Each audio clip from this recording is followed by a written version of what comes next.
Assalamualaikum warahmatullahi wabarakatuh. Apa kabar anakku hari ini?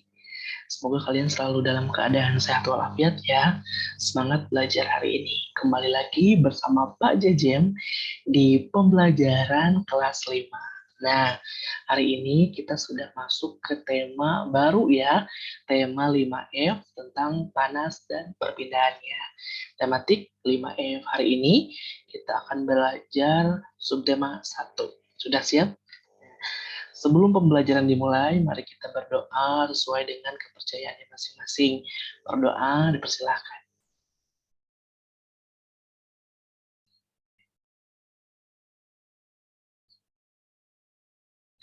Berdoa selesai, mari kita mulai pembelajaran kita hari ini.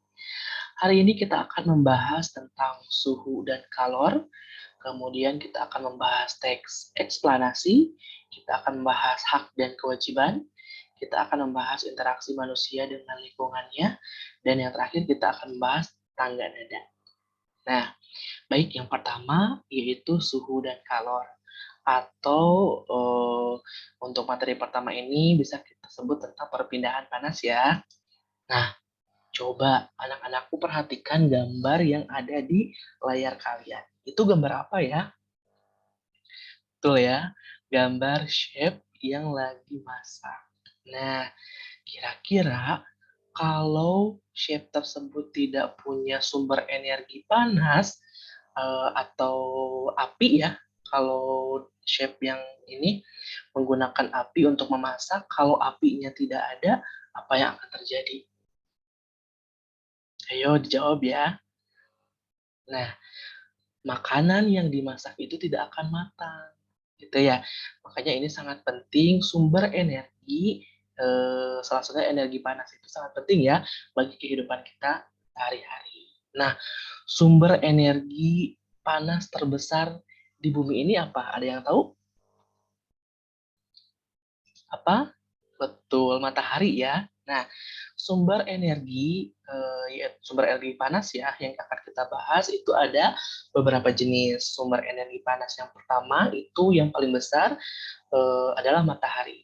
Matahari merupakan sumber energi panas dan cahaya yang tidak terhingga. Gitu kan ya. Anak-anakku semuanya juga pasti sudah setiap hari menjemur pakaian itu yang di bawah terik matahari.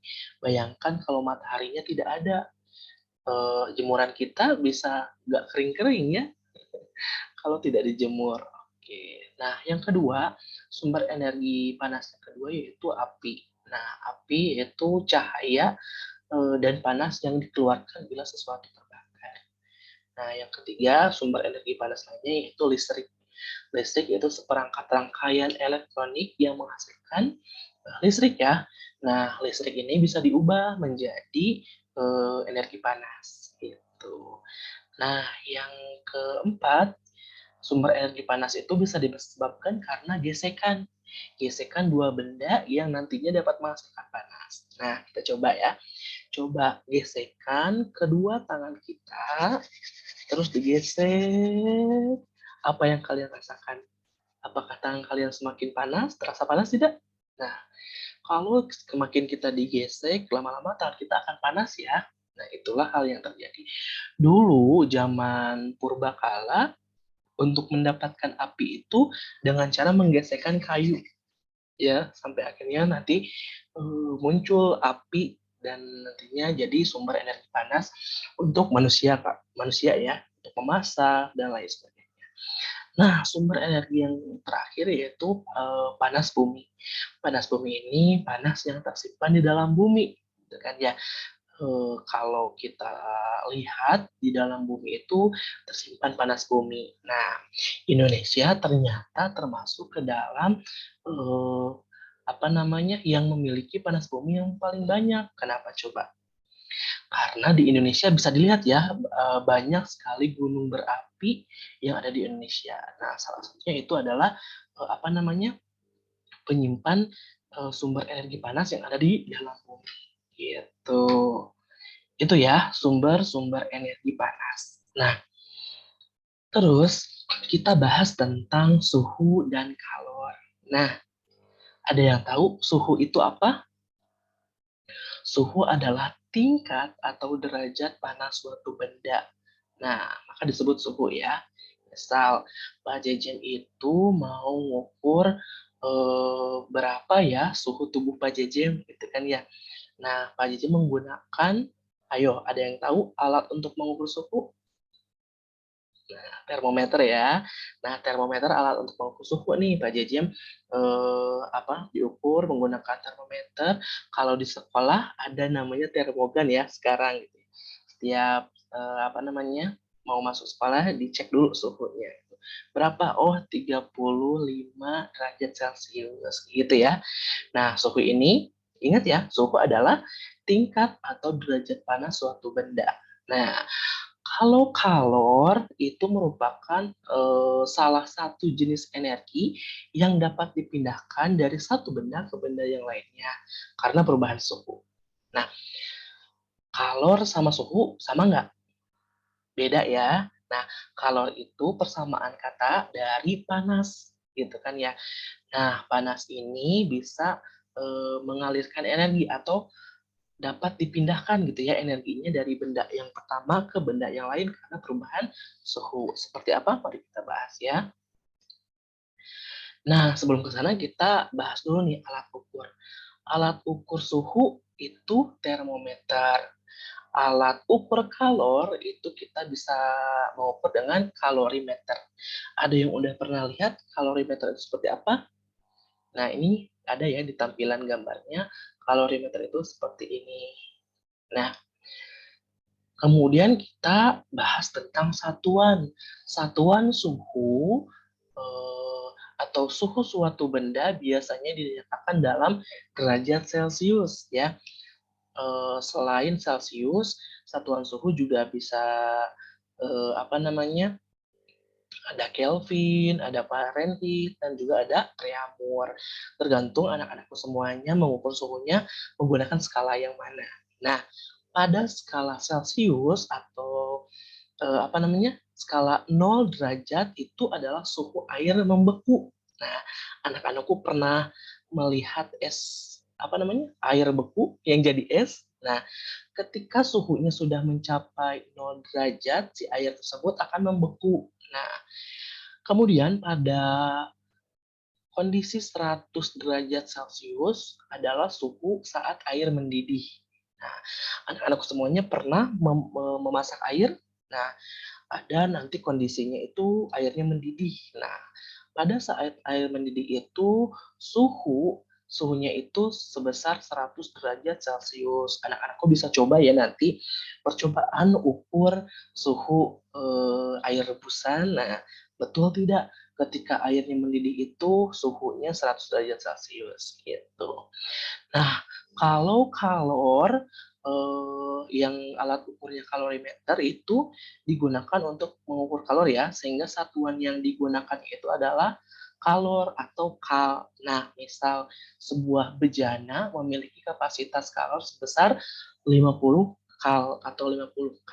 Nah, kal atau K ini adalah singkatan dari kalor gitu ya. Itu satuan baku yang ada dari suhu dan kalor. Nah, kalau ditanya siapa nih penemu termometer dan penemu kalorimeter, gitu kan ya. Nah, ternyata setelah ditelusuri berdasarkan data sejarah yang ada, penemu termometer adalah Galileo Galilei. Beliau adalah penemu dari Italia. Nah, kalau penemu kalorimeter adalah Joseph Blake, itu dari Skotlandia. Ingat-ingat ya, anak-anakku semuanya. Nah, penemuan tersebut bisa kita manfaatkan ya sekarang. Kita bisa cek suhu, kemudian kita bisa mengetahui derajat panas atau dinginnya suatu benda. Nah, kemudian ada yang namanya pemuaian benda akibat perubahan suhu. Nah, pemuaian itu apa, Pak? Itu kan ya. Nah, benda dapat mengalami perubahan jika diberi panas. Perubahan benda dapat terjadi karena mengalami pemuaian. Pemuaian adalah perubahan ukuran suatu benda meliputi panjang, lebar, luas atau perubahan volume yang disebabkan oleh pengaruh suhu.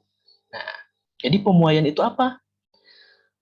Berubahnya ukuran suatu benda ya.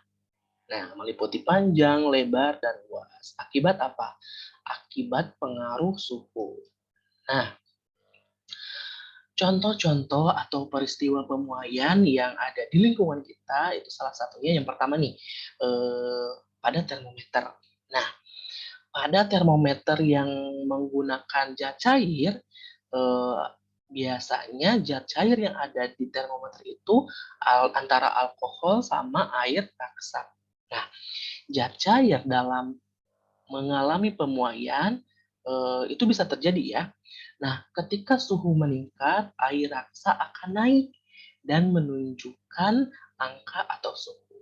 Nah, misal nih, ketika anak-anakku semuanya sakit nih, nah menggunakan termometer untuk mengukur suhunya, dimasukkan ke, apa namanya, ketiak ya. Nah, nanti si air raksanya itu akan menunjukkan, oh ternyata suhu kalian di berapa derajat, gitu. Nah, peristiwa pemuaian yang kedua yaitu balon udara. Balon udara menggunakan konsep pemuaian gas. Udara yang semakin panas akan mendesak naik ke atas, mencari udara yang lebih dingin. Nah, kenapa coba balon udara bisa mengapung ke angkasa? Ayo, kenapa? Karena ada gas di dalamnya ya, yang ditimbulkan akibat panas panas ya. Nah, akibat panas yang disebabkan, nih kalau kalian lihat balon udaranya itu, di sini itu ada, sumber utamanya, sumber panasnya, yang nantinya dapat menimbulkan gas ya, dan si gas itu mengisi balon udara sehingga terisi penuh gitu kan ya, akhirnya mengapung gitu. Nah, peristiwa pemuaian yang ketiga yaitu pemasangan jaringan listrik atau telepon. Coba anak-anakku semuanya perhatikan jaringan atau kabel listrik yang ada di lingkungan sekitar kalian, ada nggak yang kabelnya itu manteng? Manteng itu apa ya? Lurus gitu ya. Coba dilihat, ada nggak?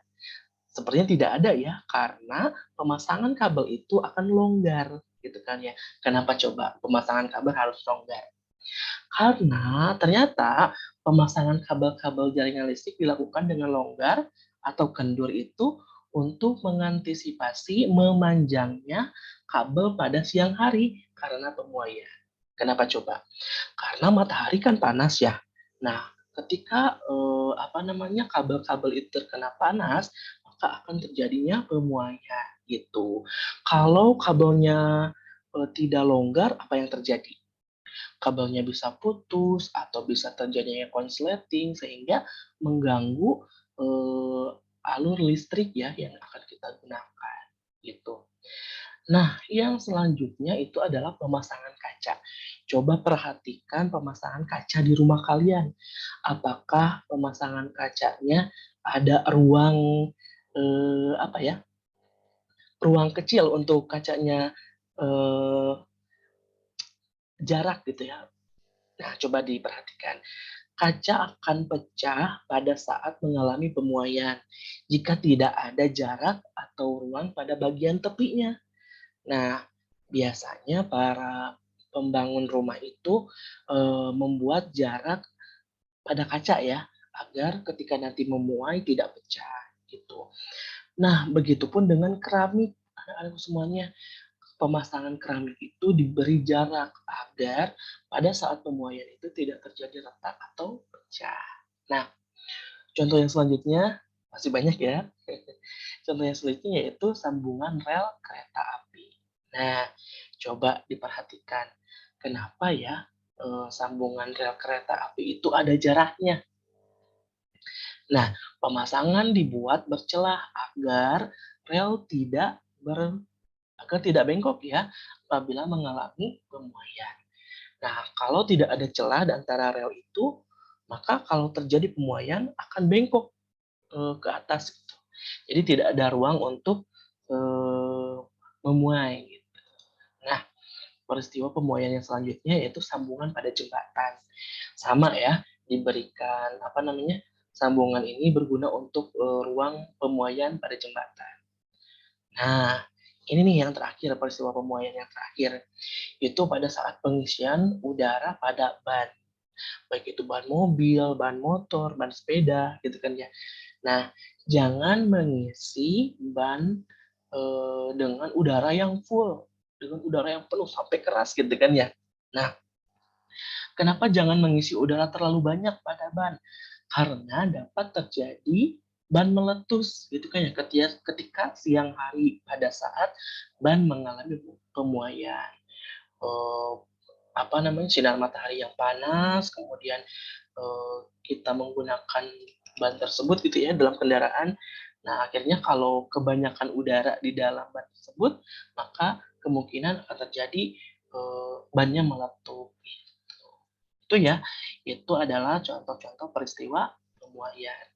Nah, bagaimana? Sampai sini sudah paham mengenai eh, suhu dan kalor, panas, dan juga proses pemuaian. Nah, kalau sudah paham atau misalkan ada pertanyaan, boleh disimpan saja. Nanti ditanyakan pada saat pembelajaran dengan Bapak ya.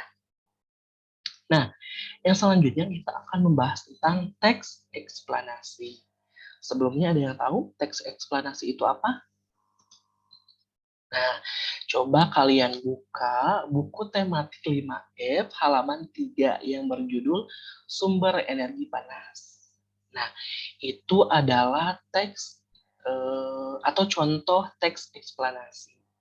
Nah, jadi kalau kita simpulkan teks eksplanasi itu adalah teks yang berisi penjelasan tentang suatu kejadian atau peristiwa alam, sosial, ilmu pengetahuan, budaya, dan yang lainnya yang dapat terjadi. Nah, ciri-ciri teks eksplanasi itu kalau kita simpulkan ada 3.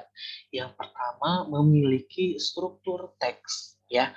Nah, struktur teksnya terdiri dari pernyataan umum, urutan sebab akibat, dan kesimpulan.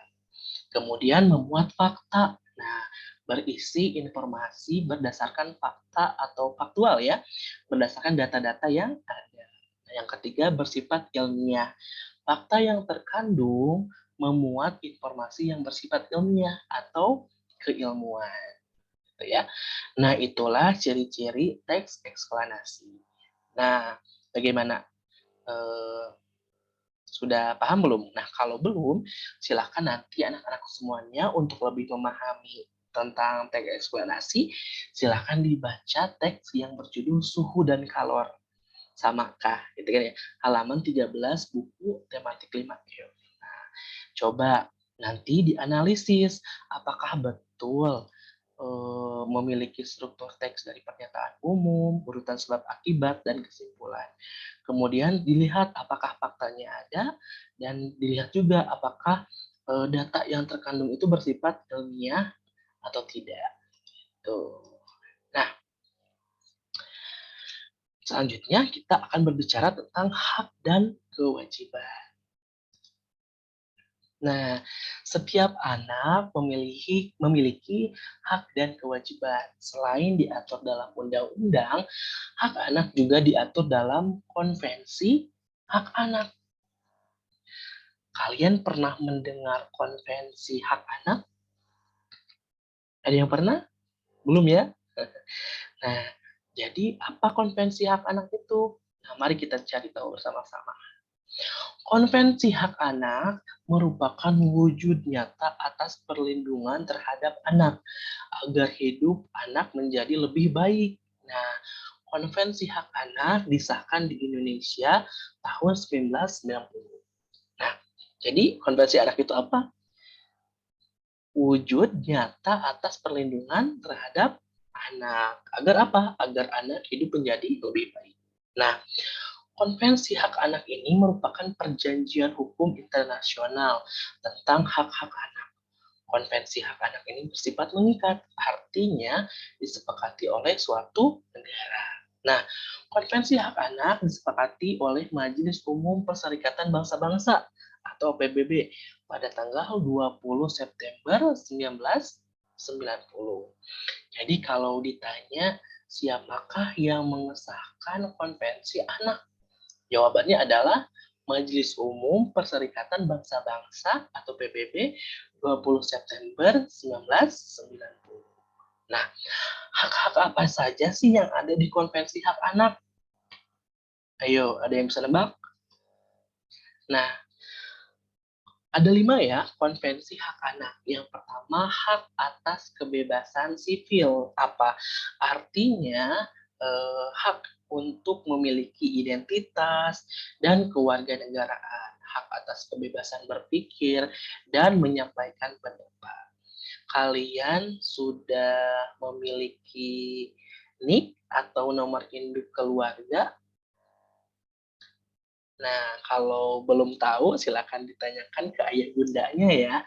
"Mah, Mah, Pak, saya sudah mendapatkan NIK belum?" Gitu ya. Nah, karena itu merupakan salah satu hak ya, hak kalian untuk mendapatkan kebebasan sipil gitu.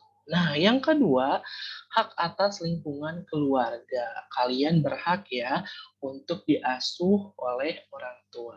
Nah, kemudian yang ketiga itu hak atas kesehatan dan kesejahteraan dasar, yaitu hak untuk pencegahan penyakit, kekurangan gizi, dan pengurangan angka kematian, layanan kesehatan, dan asuransi kesehatan. Kalian berhak ya untuk hidup sehat, gitu ya, dan hidup dengan nyaman. Nah, hak yang selanjutnya yaitu hak atas pendidikan, waktu luang, dan kegiatan budaya. Artinya apa? Kalian berhak untuk mendapatkan pendidikan, belajar, gitu kan ya, beristirahat, bermain, rekreasi, dan terlibat dalam kegiatan budaya yang ada di lingkungan sekitar kalian. Gitu.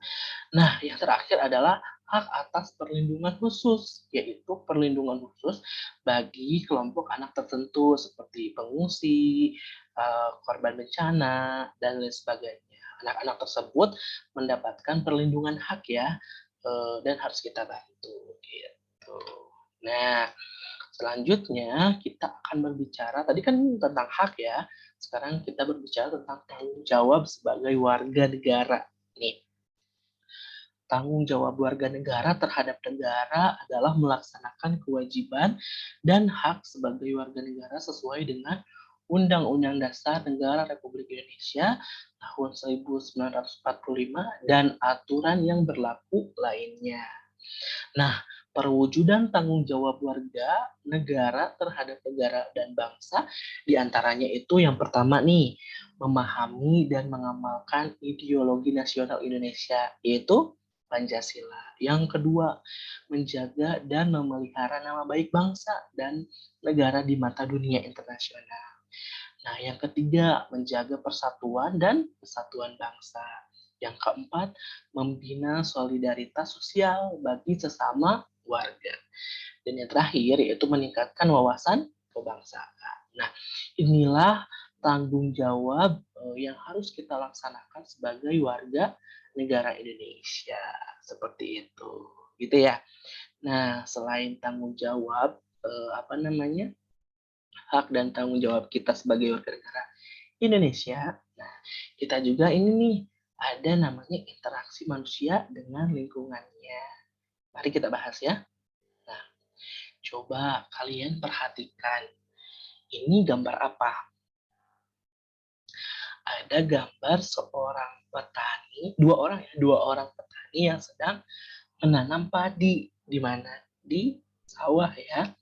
Nah, manusia dengan lingkungannya itu saling berinteraksi satu sama lain, kan ya. Lingkungan sebagai tempat tinggal manusia, kemudian lingkungan sebagai sumber daya alam untuk manusia, dan manusia yang mengelola sumber daya alam tersebut. Nah, artinya hubungan manusia dengan alam itu saling terikat ya satu sama lain. Nah, coba nih, ini gambar yang pertama itu ada petani rumput laut ya. Beliau sedang panen rumput laut.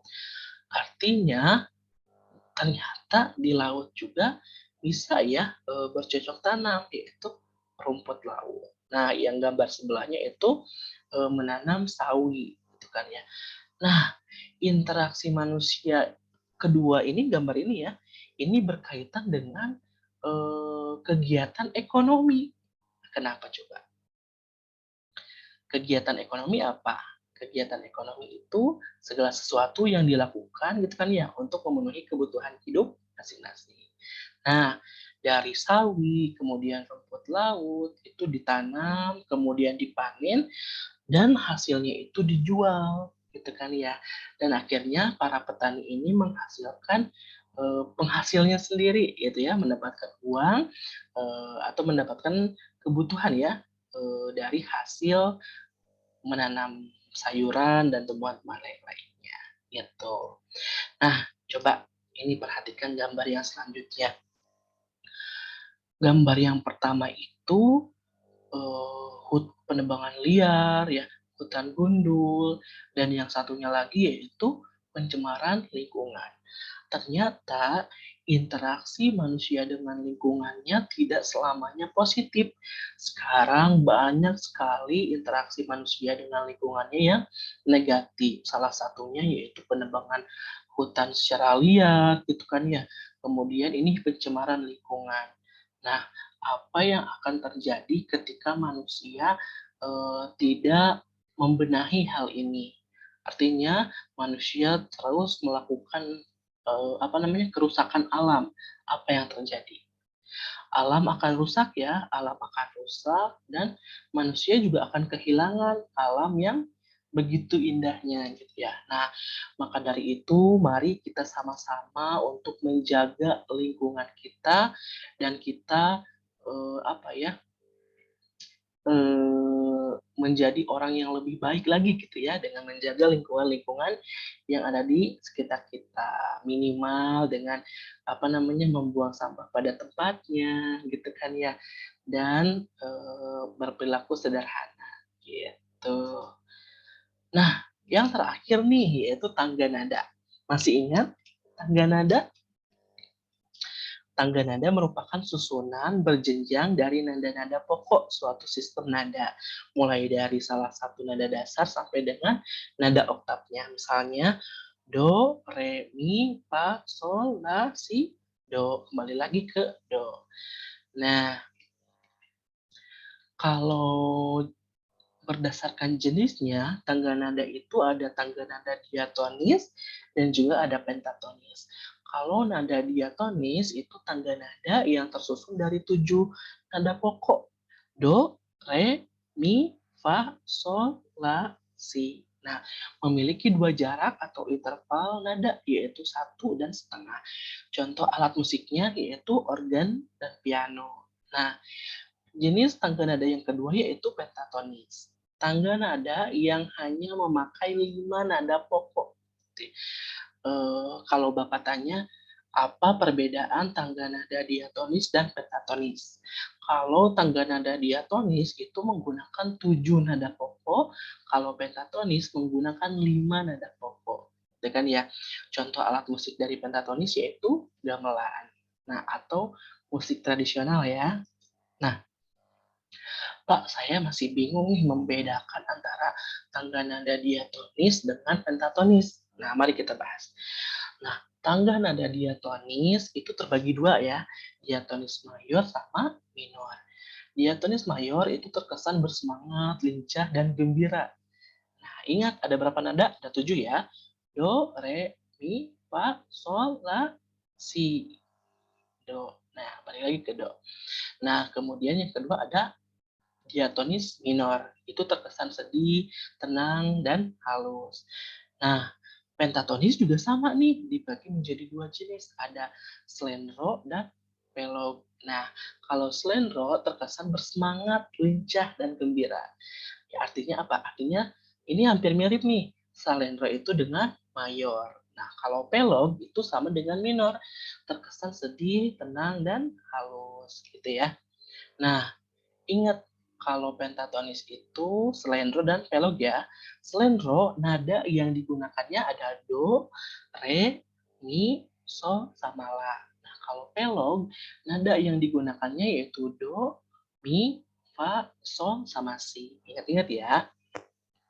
Nah, Itulah jenis tangga nada diatonis dan pentatonis. Gitu kan ya. Mau belajar lebih banyak? Nah, kita next di pertemuan selanjutnya ya. Kalau ada pertanyaan, silahkan dicatat, nanti disampaikan ke Bapak. Terima kasih pembelajaran hari ini. Semoga ada ilmu yang bisa didapatkan. Terus semangat, dan sampai jumpa di pembelajaran yang selanjutnya. Wassalamualaikum warahmatullahi wabarakatuh. Terima kasih.